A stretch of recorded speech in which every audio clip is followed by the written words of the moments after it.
It's June 9th, 2014. In mere weeks, you will know what Five Nights at Freddy's is. But not today. Today, you're watching Microsoft's E3 2014 presentation from your 2014 IKEA sofa, and it's just wrapping up. Not a bad set of games, really. They announced Ori, Scalebound looks awesome, can't wait for that. Dance Central Spotlight means you might dust off your Kinect maybe. All kinds of new games to look forward to. Yeah, pretty solid for a press conf... Wait, go back. What was that? Was that the 30s? This is the first time you got to see Cuphead, and Cuphead is something to see. Nothing else looked like it.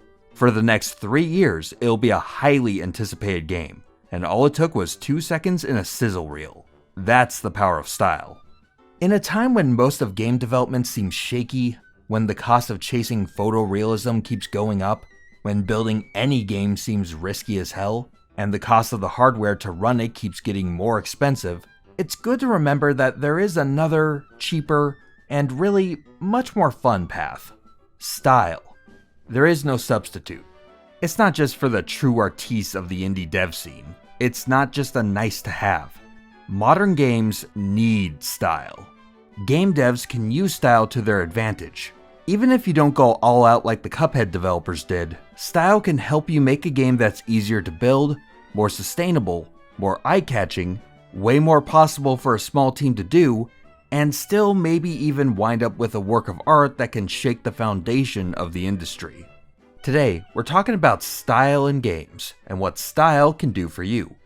And just maybe, you'll get inspired to make your own project a little more stylish. Know what can help with that? Today's sponsor, GameMaker. GameMaker is a tried and true engine for making a game with a small team. Tons of solo devs and indie studios have used GameMaker to bring their ideas to life, some with little to no experience beforehand. It's a proven engine behind some of the biggest indie hits. Pizza Tower, GameMaker. Toby Fox Densetsu 1 and 2, GameMaker. The King is Watching, Anton Blast, Beastie Ball, all GameMaker. Look at all that style. And, like any good creative tool, there's an active community and tons of tutorials that can help you get started and keep you going every step of the way. GameMaker is fast, easy to use, and oh yeah, it's free. Click the link in the description and download GameMaker and start building games today. Thanks, GameMaker. Style is an equalizer. Your game dev project might not have the biggest budget, the newest graphical tech, the most storied pedigree, but you can always compete on style. Indie devs thrive on it. A game with a unique style isn't going to look like anything else. It might not play like anything else. We're in an era where we're flooded with technically competent games. They're sophisticated, ambitious, accessible, solid controls, decent music, maybe they smell nice, but they still fail. They're good, but not great. They don't speak to any particular audience. They arrive, hang around for a bit, then the audience quickly moves to the next thing. Style says something. It might be something visual, it might be thematic, it might be tonal, it might be an homage to something you've liked before, but a game with style is a game with something distinct to say, something the audience hasn't seen before, something they didn't even know they wanted, but they do. Something that makes people stop and take notice of what you've built. Style gives you a chance to gather the most important resource of all, the audience's attention. Choosing a style for a game doesn't have to be rocket science. Style can be as simple as a yearning for another era, bringing in the sights, the sounds, the trends, the focus, and just the overall vibe of another time can help you set up a foundation for a game's style. Vividlope is the project of J-Club, a solo dev. It's a fantastic arcade action puzzle game with a gorgeously clean Y2K aesthetic, right at home alongside other titles in Sega's early 2000s era, like Monkey Ball, Choo Choo Rocket, and Space Channel 5. You play as a couple of abstract rabbits named Cerise and Ekru, sucked into the Vividscape, and the way to get out is through some hectic arcade puzzle action. Things play out on a 3D planetoid maze of tiles from a top-down view. Running across the tiles or hitting them with power-ups paint them a new color. and all you have to do is color the whole field without getting ganked by enemies. You can freely move around and jump over a gap of one tile to avoid obstacles or get around more efficiently. And as you paint more of the field, your power meter fills, which lets you move faster or take an extra hit. You'll need it. It gets hectic in a hurry. J-Club said the gameplay was directly inspired by arcade classics like Q*bert, plus the gravity-bending 3D maze navigation of a game called Kula World, or in North America, Roll Away for the PS1. What a name. Vividlope is dripping with that Y2K style. The color palette and backgrounds remind me a lot of the old Dreamcast menus, with a lot of blue sky and white accents. Characters are made of simple geometry, easy to render and full of charm. The fonts and iconography are bold like Space Channel 5 and Jet Set Radio, and the cutscenes are these little skits that have a charmingly subversive sense of humor. Even some of the gameplay systems remind me of Sega, where there's a big emphasis on score and rank while playing. Getting top scores means you're working efficiently and using all the tools in your toolbox to cover more of the level, quicker, and without getting tagged by enemies. I fell in love with the charm, but I've been sticking with it for the challenge. It's a great little puzzle game. Sure, it might not be as cool to build off of some existing style than it is to make your own out of whole cloth, but style doesn't have to do all the work. A well-done style is just a signal to potential players that you've made something with attention to detail and a shared love. A catchy visual style can be an invitation for players to pay attention in a crowded market. Style can be nostalgic, but it doesn't have to be stuck in the past. One of my favorite trends right now is the 5th gen wave. Devs who grew up in the PS1 and N64 era are capturing the look and feel of those systems. It's great nostalgia bait, but while they're reliving their glorious past, they're also bringing with them technical elements from the future. One thing I miss the most from that era are the pre-rendered backgrounds, like the ones you see in RPGs and survival horror games. Back then, pre-rendered backgrounds were a workaround for weak hardware. They'd make a scene with tons of figures, detail, and light sources, and spend the time to render a 2D image of that scene from one perspective. Showing that rendered static image is way easier on the CPU than rendering the full 3D scene. You didn't have to deal with 3D cameras, dynamic lighting, or tons of other computation-heavy work. Now, of course, it's a lot easier to hand over all that work to a commercial game engine, but there is something about the pixel-perfect, one-of-a-kind look of those pre-rendered backgrounds that I miss. Enter Crow Country. Created by SFB Games, and yes, that's the Snipperclips people, Crow Country is a PS1-style survival horror game that does that pre-rendered aesthetic, but now in real time. You play as Mara Forrest, a very legit investigator with a very real name who ventures into Crow Country, an abandoned amusement park, searching for Edward Crow, the elusive park owner. It's full-on spooky in here, with monstrosities to shoot, notes to read, puzzles to solve, weirdos to meet, and terrible secrets to trip over. Tonally, it's a mix of Silent Hill and Resident Evil, which is exactly what the creative director, Adam Vian, was going for. Quote, "In the face of increasingly flashy, noisy, and bloated AAA stuff, I find myself wanting the games I play to be a little simpler, quieter, and more atmospheric, like they were in the PS1 and PS2 eras. I aim to make a game that's a bit more horrible than Resident Evil and a bit more video gamey than Silent Hill." They've nailed that pre-rendered look, but they've done it with real-time dynamic lighting and a semi-limited rotating camera. In screenshots, it's easy to mistake the environment for a 2D image, but playing it and seeing the world look like that with the camera in motion is a whole other thing. I love it. The devs took this approach not just because it's possible to do now with more capable hardware, but it made development easier too. The earlier gen pre-rendered backgrounds used the fixed camera to sell an illusion, but the scenes were much tougher to change during development if an area's composition and layout clashed with gameplay. Vian found it easier to build the game around a movable but still limited rotating camera. There's some downside. With a moving camera that the player controls, you can't frame things exactly perfectly for jump scares when you want to, but the other benefits are worth the cost. Drawing inspiration from the old ways of making games can also help in character design. Crow Country's character models are super blocky. Vian took the look of the original Final Fantasy VII character models, building them from simple geometry, then model jamming the geometry together, which gives them a wooden doll look. The lack of detail was a conscious choice too. Quote, "I also feel quite strongly about the effect that stylization and abstraction has upon storytelling. Personally, I find it quite hard to relate to and empathize with game characters if they're super detailed and photorealistic. If they're too well defined, if you can see every detail of their face, it doesn't leave much room for the imagination to do its work." Crow Country is a game with obvious inspirations, but its old aesthetic choices are done to improve the game and the development cycle.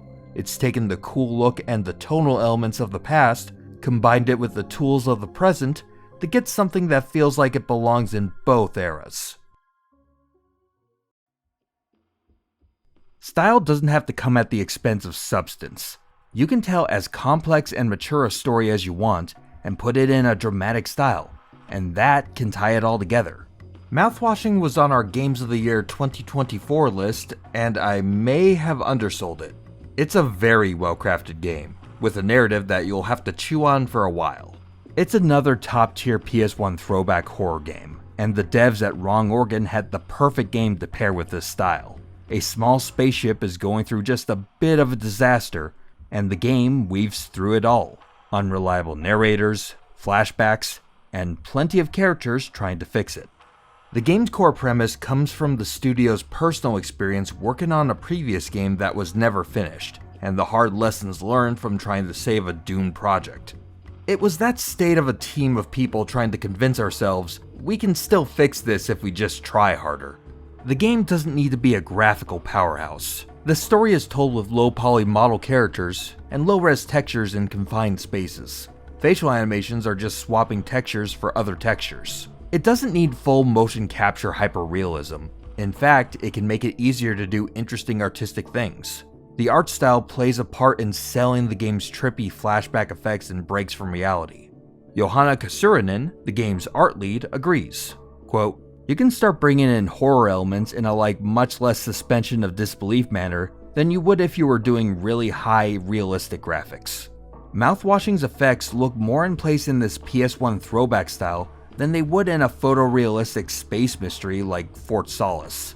For a small team like Wrong Organ, a game with the look of Mouthwashing might be the only way they could be able to release a game with a story like Mouthwashing. Style can open more doors than it closes. Now, you might think of style and think of things like the modern iterations of Persona. Super flashy, super detailed, a team of graphic designers working overtime forever making everything just so. A compelling style doesn't have to be so demanding. Superhot is a super minimalist game that's still plenty stylish. Superhot was one of the most viral game demos I can remember. The team, who have called themselves, get this, Superhot Team, put out a prototype in 2013 that immediately demanded your attention. Superhot is an FPS where time only mostly moves when you move. You have to dodge bullets and line up shots while keeping the wibbly-wobbly, timey-wimey bits in mind as you sidestep your certain demise. The game's very good at quickly telling you the setup, the controls, the premise, and the gameplay in as few words as possible.